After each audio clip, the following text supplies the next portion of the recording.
नमस्कार, पोल पाथ में आपका स्वागत है। मैं हूं प्रतिमा सिंह। आज फिर हम कुछ महत्वपूर्ण प्रश्नों की प्रैक्टिस करेंगे।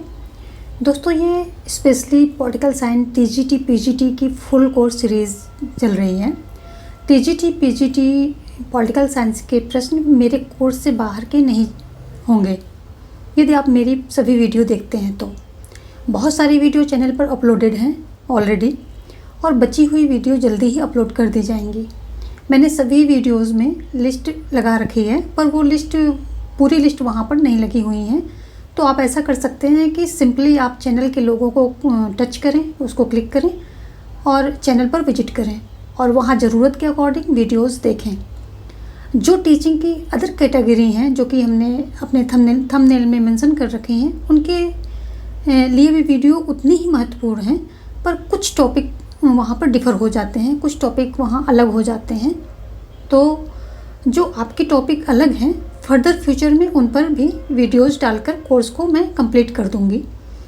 यदि आप टॉपिक के बारे में कमेंट करेंगे, लिखेंगे कि किस टॉपिक पर वीडियो चाहिए आपको, कौन सा टॉपिक आपका वहाँ अवेलेबल नहीं है, तो उस पर जल्दी काम होगा। एक बात और शेयर करना चाहती हूँ मैं आप लोगों से कि कई लोगों ने कमेंट किया कि मैम लाइव आइए, लाइव क्लास लेने के लिए वो कह रहे हैं। तो मैं आप लोगों को बता दूं कि जल्दी ही मैं लाइव क्लास लेना शुरू कर दूंगी। तो चलिए, अब काफ़ी बातें हो गई हैं, अब शुरू करते हैं प्रैक्टिस। तो आज का पहला क्वेश्चन क्या कह रहा है? आज का पहला क्वेश्चन कह रहा है, दुनिया में सबसे पहले कहाँ कम्युनिस्ट पार्टी की सरकार लोकतांत्रिक चुनाव के जरिए बनी? ऑप्शन है आपके सामने। ए अमेरिका में, बी सोवियत संघ में, सी चीन में, डी भारत में। तो आपको सही ऑप्शन चुनना है। तो सही ऑप्शन आपका हो जाएगा भारत। भारत में दुनिया की पहली जो है ये कम्युनिस्ट पार्टी की सरकार जो है लोकतांत्रिक तरीके से चुनकर बनी थी। 1957 में जो क्या हुआ कि भारतीय कम्युनिस्ट पार्टी अगुवाई में गठबंधन की सरकार बनी। कहाँ पर बनी? केरल में। ये जो MS नंबूदरीपाद ने सरकार बनाई और ये दुनिया का पहला अवसर था जहां एक कम्युनिस्ट पार्टी की सरकार लोकतांत्रिक चुनावों के जरिए बनी, यानी कि चुनकर आई, लोकतांत्रिक तरीके से चुनाव में भाग लिया और फिर वो वहां पर अपनी सरकार बनाई। तो ये और इसके जो अगुवाई कौन थे? ये EMS नंबूदरीपाद ने इन्होंने सरकार बनाई थी, यानी कि ये वहाँ के मुख्यमंत्री थे। तो केरल में, अगर हम भारत के अंदर भी बात करते हैं तो केरल में पहले ऐसी सरकार बनी थी, कम्युनिस्ट पार्टी की सरकार जो है लोकतांत्रिक चुनाव के जरिए बनी थी। बनी कब थी? ये जो 1957 के विधानसभा चुनाव हुए थे, विधानसभा चुनाव, इसमें क्या हुआ था कि 8 राज्यों में जो है ये सरकार, कांग्रेस की सरकार नहीं बन पाई थी और 1-2 राज्यों में तो जैसे कांग्रेस का बहुमत था, लेकिन नेताओं ने क्या किया, दल बदल कर लिया, तो उससे नहीं बन पाई थी। लेकिन केरल में पूर्ण बहुमत से ये कम्युनिस्ट पार्टी की सरकार बनी थी। उसने जो है 126 में 60 सीट्स ली थी और 5-6 अदर पार्टी के विधायक ने उनको सपोर्ट किया था। तो उनको मतलब नंबूदरीपाद ने वहाँ पर सरकार बनाई थी। क्वेश्चन नंबर 1 का भारत हो जाता है और भी स्पेसिफिक जाएंगे तो केरल हो जाएगा। केरल में बनाई थी सबसे पहली बार। दुनिया का ये मतलब पहला ऐसा अवसर था जहाँ कम्युनिस्ट पार्टी की सरकार लोकतांत्रिक चुनाव के जरिए बनी। तो चलते हैं, देखते हैं क्वेश्चन नंबर 2। किस अनुच्छेद के तहत अंतर्राष्ट्रीय विधि एवं संधि बाध्यताओं के प्रति आदर बढ़ाने की बात कही गई है? तो आपको बताना है कि किसके तहत ये बात कही गई है कि अंतर्राष्ट्रीय विधि एवं संधि के प्रति आदर रखना है। तो आपके सामने अनुच्छेद 52 है, अनुच्छेद 51 है, अनुच्छेद 50 है, अनुच्छेद 53 है। अनुच्छेद 51 में जो अंतर्राष्ट्रीय शांति एवं सुरक्षा बढ़ाने की बात कही गई है, क्या कहिए? अंतर्राष्ट्रीय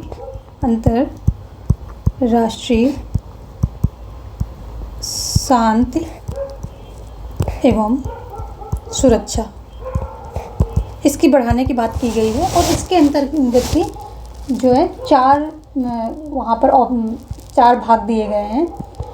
तो ये काम में कहता है अंतर्राष्ट्रीय शांति और सुरक्षा की अभिवृद्धि करेगा। अभिवृद्धि करने की जो राज्य जो है अंतर्राष्ट्रीय शांति और सुरक्षा की अभिवृद्धि का प्रयास करेगा। खा कहता है राष्ट्रों के बीच न्याय संगत और सम्मानपूर्ण संबंधों को बनाए रखने का प्रयास करेगा। गा कहता है राज्य संगठित लोगों के एक दूसरे से व्यवहारों में अंतर्राष्ट्रीय विधि और संधि बाध्यताओं के प्रति आदर बढ़ाने का प्रयास करेगा। जबकि घा कहता है अंतर्राष्ट्रीय विवादों को मध्यस्थम द्वारा यानी कि मध्यस्थता के द्वारा निपटाने के लिए प्रोत्साहन देने का प्रयास करेगा। तो जो है मेन इसका पॉइंट है अंतर्राष्ट्रीय शांति एवं सुरक्षा, लेकिन इसके अंतर्गत भी कभी कभी क्वेश्चन पूछ लेता है। तो ये चारों उसके अंदर रहते हैं कि जो है जो अंतर्राष्ट्रीय विधि और बाध्यताओं के प्रति आदर बढ़ाना होता है। अंतर्राष्ट्रीय विवादों को, एक तो आपका ये हो गया आदर बढ़ाने की बात हो गई, और जो विवाद होंगे विवादों को मध्यस्थता से निपटाने की बात कही गई है। मध्यस्थता से निपटाने की बात कही गई है और राष्ट्रों के बीच न्याय संगत और सम्मानपूर्ण संबंधों को बनाए रखने। न्याय संगत जो राष्ट्र हैं, देश हैं, तो इनके बीच क्या हुआ, न्याय संगत और सम्मानपूर्ण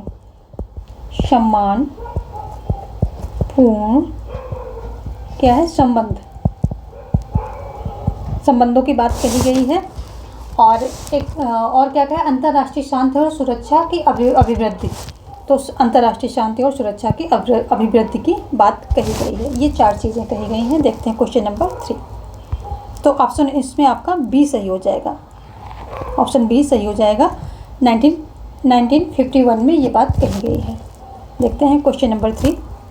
क्वेश्चन नंबर 3 कह रहा है आज़ादी बुनियादी तौर पर विदेश संबंधों से बनी है। जो विदेश के संबंध होते हैं, विदेशी संबंध होते हैं जो, या विदेशी जो अंतर्राष्ट्रीय संबंध बोल सकते हैं इनको, अंतर्राष्ट्रीय संबंध से ही बनी होती है। बाकी सब स्थानीय स्वायत्तता है। एक बार विदेश संबंध जहाँ तक अपने हाथ से निकलकर दूसरे के हाथ में चले जाएं, वहाँ तक आप आज़ाद नहीं रहते। यानी कि एक बार अगर कोई विदेश संबंध की कोई बात है वो आपके हाथ से निकल के दूसरे के हाथ में चली जाती है, तो उस हद तक आप जो है आज़ाद नहीं रहते हैं। तो ये कथन किसका है? अच्छा, ये कथन कहा है, तो ये कथन किसके द्वारा कहा गया है? मार्गेंथाउ, अंबेडकर, नेहरू, के कामराज। तो जो आपको पता है ये नेहरू जो थे वो पीएम भी थे और स्वयं ही विदेश मंत्रालय भी संभालते थे। तो ये दोनों चीज़ संभालते थे। तो नेहरू ने ये बात कही थी कि अगर एक बार कोई विदेश संबंध की बात आपके हाथ से निकल के दूसरे के हाथ में चली जाती है, तो उस जगह पर या उस हद तक जहाँ तक वो बात आपके हाथ से निकल जाती है, उस हद तक आप आज़ाद नहीं रहते हैं। और जो आज़ादी की बुनियादी तौर पर अगर बात करें तो विदेश संबंधों से ही बनी है। बुनियाद जो है विदेश संबंधों से बनी है। बाकी जो अगर हम राष्ट्र के अंदर अपने देखते हैं, अपने देश के अंदर देखते हैं, तो ये कुछ नहीं, ये स्थानीय स्वायत्तता है। आज़ादी क्या है? स्थानीय स्वायत्तता है। तो इन्होंने विदेश नीति के बारे में ये बात कही थी, नेहरू ने। ऑप्शन सी आपका सही हो जाता है। देखते हैं क्वेश्चन नंबर 4। क्वेश्चन नंबर 4 कह रहा है ब्रिटेन ने स्वेज नहर के मसले पर मिस्र पर आक्रमण कब किया? ऑप्शन है 1956 में, 1957 में, 1958 में, 1959 में। तो जो ब्रिटेन है, ब्रिटेन ने स्वेज नहर के मसले पर मिस्र पर आक्रमण 1956 में किया था और भारत ने इसकी कटु आलोचना की थी। बोला था कि इसको एक नौ औपनिवेशिक नीति के रूप में भारत ने देखा और इसकी आलोचना की थी। और इसी साल जो है क्या कि यूएसएसआर ने यानी कि सोवियत संघ ने हंगरी पर आक्रमण किया था। किसने किया था? यूएसएसआर, इसको सोवियत संघ भी बोल सकते हैं, ने हंगरी पर आक्रमण किया था। हंगरी पर आक्रमण किया था इसी साल। तो ऑप्शन ए आपका सही हो जाता है। देखते हैं क्वेश्चन नंबर 5। क्वेश्चन नंबर 5 कह रहा है इंडिया इंडियन नेशनल आर्मी का गठन किसने किया? ऑप्शन है बी आर अम्बेडकर, सी राजगोपालचारी, या सुभाष चंद्र बोस, या कम्युनिस्ट पार्टी। तो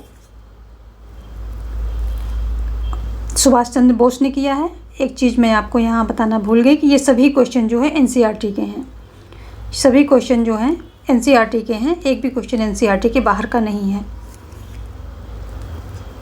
एनसीईआरटी सारे टोटल जितने भी हैं सभी एनसीईआरटी के हैं। तो इस इंडियन नेशनल आर्मी का गठन सुभाष चंद्र बोस ने किया था। क्वेश्चन नंबर 6 देखते हैं। नेहरू के विदेश नीति के 3 बड़े उद्देश्य क्या थे? नेहरू के विदेश नीति के 3 बड़े उद्देश्य क्या थे? संप्रभुता, अखंडता एवं संस्कृति को बचाना, अखंडता, संस्कृति एवं तेज आर्थिक विकास, या संप्रभुता एवं क्षेत्रीय अखंडता को बचाना तथा तेज आर्थिक विकास, या संप्रभुता, संस्कृति को बचाना एवं तेज आर्थिक विकास। जो नेहरू की विदेश नीति के 3 बड़े उद्देश्य थे क्या थे कि क्योंकि ये न्यूली जो है स्वतंत्र हुआ, नया बिल्कुल स्वतंत्र हुआ देश था, तो क्या था, तो एक तो और जैसे ही स्वतंत्र हुआ वहाँ पर जो है पूरा विश्व 2 खेमे में बट गया था। एक तो ये सोवियत में कुछ राष्ट्र थे, दूसरा अमेरिकी ब्लॉक में कुछ राष्ट्र चले गए थे। तो इन्होंने अपनी संप्रभुता को बचाने के लिए गुटनिरपेक्ष का सहारा लिया था नेहरू जी ने। इनको लगा कि अभी तो हम आज़ाद हुए हैं और किसी जो है एक सुपर पावर को पकड़ लेंगे तो उसके अधीन फिर हो जाएंगे, तो इन्होंने गुटनिरपेक्ष का सहारा लिया था। और क्षेत्रीय अखंडता यानी कि भारत की अखंडता, क्योंकि भारत के अंदर बहुत सारी डाइवर्सिटी है, तो उसकी अखंड को कैसे रखें, यानी कि उनको टुकड़ों में न विभाजित होने दें, वो एक जो है उद्देश्य था। फिर ये बड़ा था। और क्या था कि तेज आर्थिक विकास, क्योंकि गरीबी से उनको पार पाना था, तो तेज आर्थिक विकास, ये 3 चीज़ें जो नेहरू की विदेश नीति के 3 ये बड़े उद्देश्य थे। ऑप्शन सी सही हो जाता है।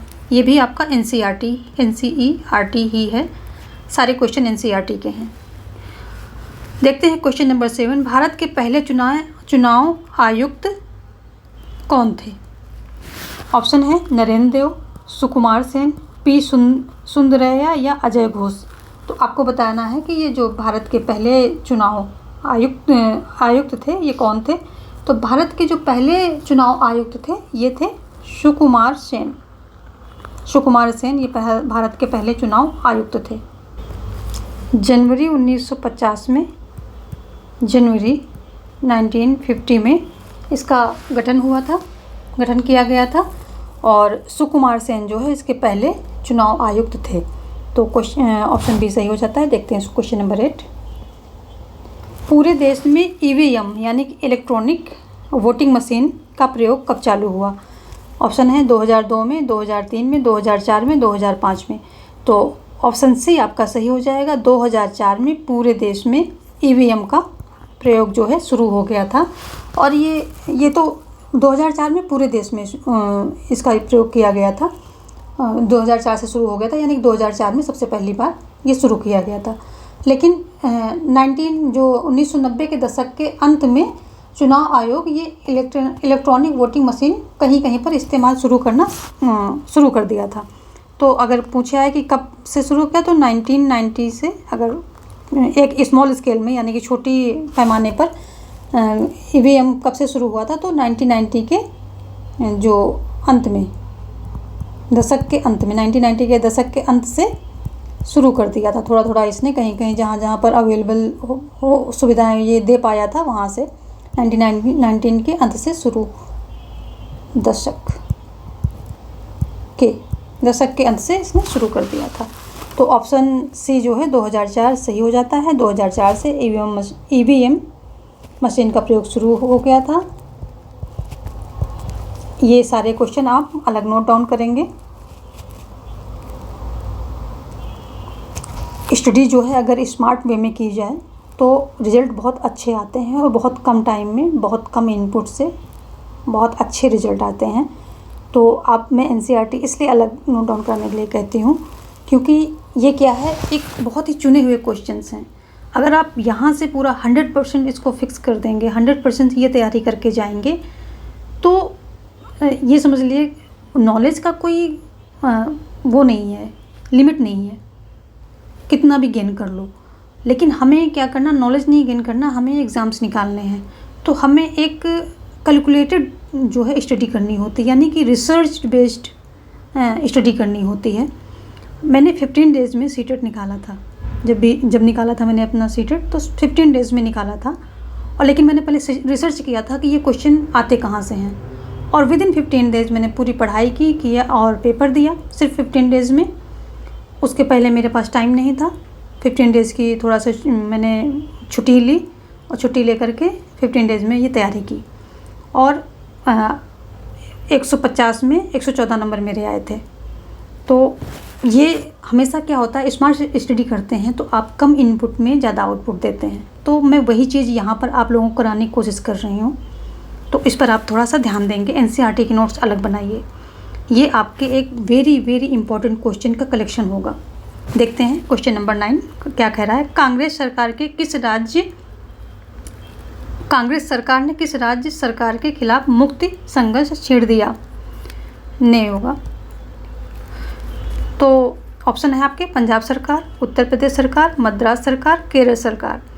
तो ऑप्शन आपका डी सही हो जाएगा। केरल सरकार के प्रति मुक्ति संघर्ष जो है, मुक्ति संघर्ष इन्होंने छेड़ दिया था। किसने? कांग्रेस सरकार ने। जब केरल में कम्युनिस्ट पार्टी की सरकार बन गई थी, विधानसभा के जो 1957 के चुनाव थे विधानसभा के, उसमें क्या हुआ, केरल में नंबूदरी पात ने जो है ये कम्युनिस्ट पार्टी की सरकार बनाई थी। तो उससे क्या हुआ कि ये नेहरू जी को ये बात थोड़ा सा हजम नहीं हुई, उन्हें ठीक नहीं लगा। उन्होंने मुक्ति संघर्ष छेड़ दिया था, और उसके बाद फिर जो है वहाँ पर राष्ट्रपति शासन लगा दिया, और राष्ट्रपति शासन लगा करके जो नंबूदरी पात थे उनको बर्खास्त कर दिया। और 356 के अंतर्गत राष्ट्रपति शासन लगता है। तो 1957 में जो है सरकार बनती है, और 1959 में केंद्र की सरकार ने संविधान के अनुच्छेद 356 के अंतर्गत केरल की कम्युनिस्ट सरकार को बर्खास्त करके वहाँ पर राष्ट्रपति शासन लगा दिया था, बर्खास्त कर दिया था। नेहरू जी को ये ठीक नहीं लगा था। तो ये ऑप्शन डी आपका सही हो जाएगा कि केरल सरकार जो नंबूदरी पात की अगुवाई में बना था, उसके खिलाफ मुक्ति संघर्ष छेड़ा था। देखते हैं क्वेश्चन नंबर 10 क्या कह रहा है। इसमें से कौन समाजवादी नेता नहीं है? आपको बताना है इसमें से कौन समाजवादी नेता नहीं है। तो ऑप्शन ए है अच्युत पटवर्धन, बी है अशोक मेहता, सी है नरेंद्र देव, और डी है पी सुंदरैया। तो पहले देख लेते हैं कि समाजवादी नेता कौन कौन से हैं। तो ये सबसे पहले देख लेते हैं कि जो समाजवादी नेता में राम मनोहर लोहिया का बहुत बड़ा नाम आता है। राम मनोहर लोहिया। दूसरे हो जाते हैं ये जयप्रकाश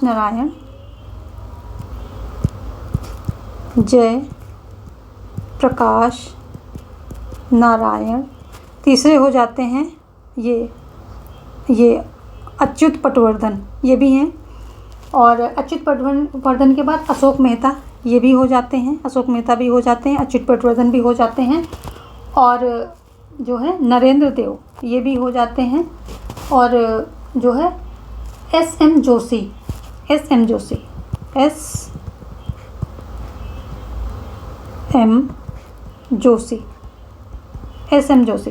तो ये जो 6 नेता हैं, ये इनके जो है ये प्रमुख समाजवादी कहलाते हैं। अच्युत पटवर्धन, अशोक मेहता, नरेंद्र देव, सबसे बड़े राम मनोहर लोहिया, इनको सबसे बड़ा मतलब समाजवादी का समर्थक माना जाता है। जयप्रकाश और एस एम जोशी। जो ये पी सुंदरैया हैं, ये कम्युनिस्ट पार्टी से हैं, कम्युनिस्ट पार्टी से संबंधित हैं, उसके समर्थक हैं। तो ऑप्शन पूछ रहा है यहाँ पर नहीं, तो ऑप्शन डी आपका जो है ये सही हो जाएगा। ऑप्शन डी आपका राइट हो जाएगा। पी सुंदरैया कम्युनिस्ट पार्टी से हैं, समाजवादी नेता नहीं हैं। देखते हैं क्वेश्चन नंबर 11। क्वेश्चन नंबर 11 क्या कह रहा है। अच्छा, यहाँ पर क्या करते हैं, कम्युनिस्ट पार्टी के भी हम नेता देख लेते हैं, क्योंकि ये सब आपके एनसीईआरटी में दिया गया है। हाँ, ये भी ध्यान रखिए कि मैं एक भी पॉइंट यहाँ एनसीईआरटी से बाहर का यहाँ पर एक्सप्लेन भी नहीं कर रही हूँ, तो इसलिए जो मैं एक्सप्लेन कर रही हूँ, जो मैं लिख रही हूँ, वो सब आप नोट डाउन करते जाएंगे। तो यहाँ पर कम्युनिस्ट पार्टी का भी हम नाम लिख देते हैं, वहाँ नेता दिए गए हैं। तो ये हो जाएंगे जो है A.K. गोपालन कम्युनिस्ट पार्टी के नेता। एक तो ये P. सुंदरैया हो गए, दूसरे देख लेते हैं A.K. गोपालन, A.K. गोपालन हो गए। और ये जो हमारे हैं नंबूदरीपाद EMS, जिन्होंने सरकार बनाई थी, EMS नंबूदरीपाद और PC जोशी। ये देखो यहाँ SM जोशी है, यहाँ PC जोशी है, PC जोशी, ध्यान देने वाली बात है ये, PC जोशी। और A.K. गोपालन कर दिया है, जहाँ A.K. गोपालन कर दिया है। और ये अजय घोष और S.A. डांगे, अजय घोष, S.A. डांगे, ये जो है प्रमुख जो है कम्युनिस्ट पार्टी के ये नेता थे। और ये कम्युनिस्ट पार्टी के विचारधारा से अपने आप को जोड़ के रखते थे। और जब सोवियत संघ की विचारधारा से सहमत जो थे, आगे चल के क्या होता है, इस पार्टी का विभाजन हो जाता है। तो जो सोवियत संघ की विचारधारा से सहमत भारतीय थे वो कम्युनिस्ट पार्टी में रह गए, और जो इसके विरोध में थे, सोवियत संघ की विचारधारा के थोड़ा विरोध में हो गए थे, तो वो भारतीय कम्युनिस्ट पार्टी मार्क्सवादी, जिसको CPI और ब्रैकेट में M लिखते हैं, नाम से अलग दल बनाया था इन्होंने। तो CPI मार्क्सवादी के नाम से इन्होंने दल बना लिया था। तो बाद में ये कम्युनिस्ट पार्टी दो भागों में डिवाइड हो जाती है। जो सोवियत संघ की विचारधारा से होते हैं तो वो क्या करते हैं कि वो इसी पार्टी में, कम्युनिस्ट पार्टी में बने रहते हैं, लेकिन जो यहाँ से डिफ़र करते हैं इस विचारधारा से, वो CPI M जो है बना लेते हैं। तो ये हो गए आपके मेन जो है M.K. गोपालन, नंबूदरीपाद, PC जोशी, अजय घोष और S.A. डांगे और P. सुंदरैया, इतने जो है आपके कम्युनिस्ट पार्टी के हो जाते हैं नेता। तो देखते हैं क्वेश्चन नंबर 11। क्वेश्चन नंबर 11 क्या कह रहा है, भारतीय जनसंघ का गठन कब हुआ? भारतीय जनसंघ का गठन कब हुआ? तो भारतीय जनसंघ का गठन होता है, ऑप्शन पहले देख लेते हैं, 1951 में, 1952 में, 1953 में, 1954 में। तो जो भारतीय जनसंघ है इसका गठन कब होता है आपको बताना है। ऑप्शन A 1951 सही हो जाएगा। जो श्यामा प्रसाद मुखर्जी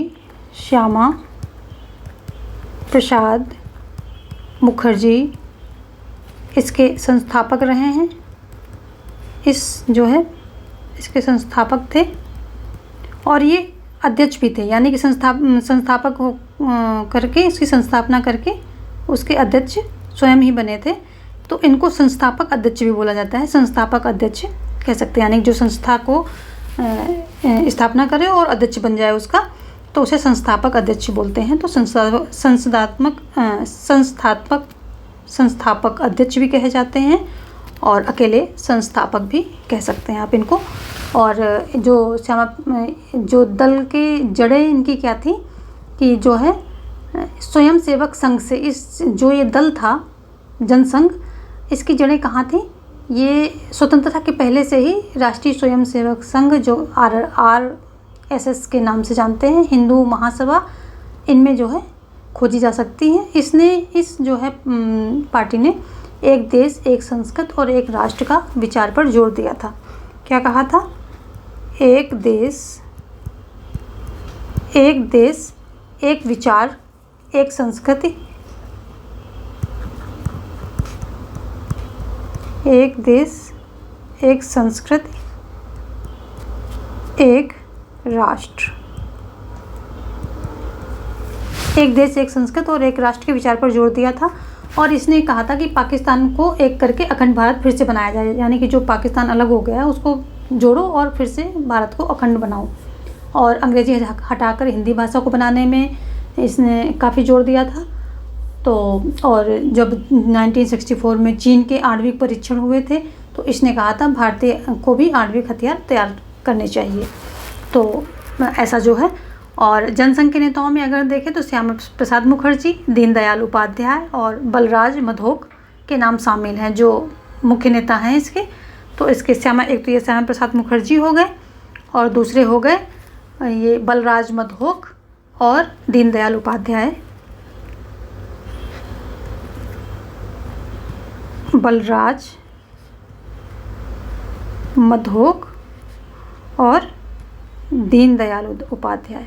दीनदयाल उपाध्याय ये जो हैं 3 नेता ये प्रमुख रूप से इसमें थे। तो ऑप्शन आपका ए इसमें सही हो जाता है कि भारतीय जनसंघ का गठन 1951 में किया गया था। देखते हैं क्वेश्चन नंबर 12।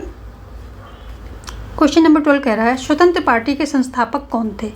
स्वतंत्र पार्टी ये पार्टी है, स्वतंत्र पार्टी के संस्थापक कौन थे? ऑप्शन है आपके A.G. रंगा, बी मीनू मसानी, K.M. मुंशी या सी राजगोपालचारी। तो जो ये ऑप्शन है आपका स्वतंत्र पार्टी के संस्थापक कौन थे, तो जो सी राजगोपालचारी हैं ये स्वतंत्र पार्टी के संस्थापक थे। और ये हुई इसकी स्थापना कब हुई थी? 1959 में। 1959 में इसकी अगस्त में इसकी जो है स्थापना होती है। और सी राजगोपालचारी इसके संस्थापक होते हैं। जो अगर हम अन्य मुख्य इनके जो है सदस्यों की बात करते हैं इस पार्टी के, तो A.G. रंगा और मीनू मसानी ये सब जो है इसके K.M. मुंशी। A.G. रंगा, मीनू मसानी, K.M. मुंशी ये सब इसके प्रमुख जो है नेता होते हैं। और ये चारों होते हैं, चारों प्रमुख नेता हैं, लेकिन ये क्या हो, ये संस्थापक हो जाते हैं। सी राजगोपालचारी संस्थापक हो जाते हैं, बाकी चारों इसके मेन नेता होते हैं। और ये क्या करते हैं? व्यक्तिगत स्वतंत्रता के पक्षधर। ये पार्टी क्या करती? व्यक्तिगत स्वतंत्रता की पक्षधर थी और आर्थिक मामलों में सरकार का कम से कम हस्तक्षेप का समर्थन किया था इस पार्टी ने।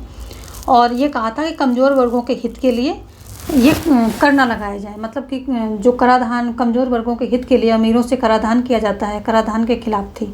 वो ऐसा नहीं चाहती थी कि मतलब गरीबों के लिए अमीरों से कर लेकर के गरीबों के ऊपर खर्च किया जाए, इसके ये विरोध में थी। और जो भूमि सुधार और हदबंदी, यानी कि भूमि की इतनी भूमि रख सकते हैं, हदबंदी, इन सब जितनी भी ये पॉलिसी चली थी, नीतियाँ चली थी, इन सब का विरोध करती थी। इन सबको समर्थन नहीं किया था इसने। तो और कहते थे कि लोगों को पूरा स्वतंत्रता छूट होनी चाहिए अर्थव्यवस्था में, वो अपने आप से अपनी जो है, ताकि तभी जो है देश जो है प्रगति करेगा, बढ़ोतरी करेगा, राज्य को हस्तक्षेप नहीं करना चाहिए, ऐसा इस पार्टी का मानना था। ऐसा लग रहा कि जैसे उदारवादी थे हम, वैसे ही कुछ यहाँ पर भी है। स्वतंत्र पार्टी वैसे विचार ये भी रखते हैं। तो ऑप्शन जो है सी राजगोपालचारी ये सही हो जाएगा इसका। बाकी जो चीज़ें एक्सप्लेन की हैं वो भी आप नोट डाउन कर लेंगे। ये सभी NCERT में लिखी हुई हैं, NCERT से बाहर का मैं कुछ भी नहीं बता रही हूँ। ये NCERT का पूरा वीडियो है, तो NCERT से बाहर मैं एक्सप्लेन भी कुछ नहीं कर रही हूँ, सब कुछ उसके अंदर ही है। देखते हैं क्वेश्चन नंबर 13। किस पार्टी की जड़ें जनसंघ में हैं? ऑप्शन है आपके सामने BJP, Congress party, Samajwadi party, communist party. तो आपको बताना है जो कि किस पार्टी की जड़ें जो हैं जनसंघ में हैं। तो ऑप्शन जो है ए आपका सही हो जाएगा, BJP। जो BJP की जड़ें कहाँ हैं? जनसंघ में हैं। ऑप्शन ए सही होता है। देखते हैं क्वेश्चन नंबर 14। रफ़ी अहमद किदवई किस राज्य के मंत्री रहे? जो रफ़ी अहमद किदवई हैं ये किस राज्य के मंत्री रहे? ऑप्शन है आपके सामने उत्तर प्रदेश, मध्य प्रदेश, बिहार, झारखंड। तो जो रफ़ी अहमद किदवई हैं ये उत्तर प्रदेश के मंत्री रहे हैं, रफ़ी अहमद किदवई। और इनके नाम पर कानपुर में एक किदवई नगर नाम भी है, किदवई नगर करके। तो जो लोग होंगे आसपास के उनको पता होगा। तो रफ़ी अहमद किदवई उत्तर प्रदेश के मंत्री रहे हैं। ये जब प्रांतीय सरकार थी तब भी थे, और जब स्वतंत्रता के बाद भी ये कृषि एवं संचार विभाग इनके अंदर में था। तो ये स्वतंत्र भारत के पहले खाद्य एवं कृषि मंत्री और संचार मंत्री ऐसे थे। तो ऑप्शन ए आपका सही होता है। देखते हैं क्वेश्चन नंबर 15। क्वेश्चन नंबर 15 कह रहा है भारतीय जनसंघ में पहले महासचिव कौन थे।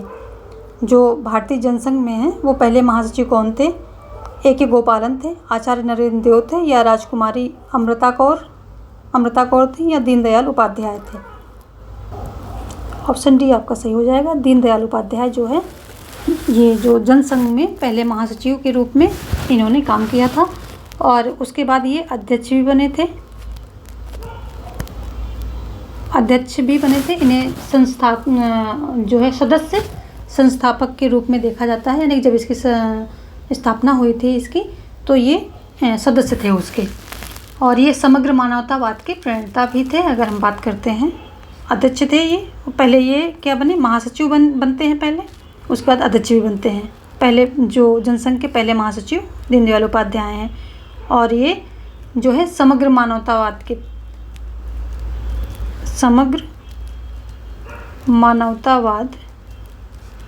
प्रणेता माने जाते हैं। तो अगेन हमने 15 क्वेश्चन कवर किए हैं। मिलते हैं फिर कुछ और प्रश्नों के साथ। धन्यवाद।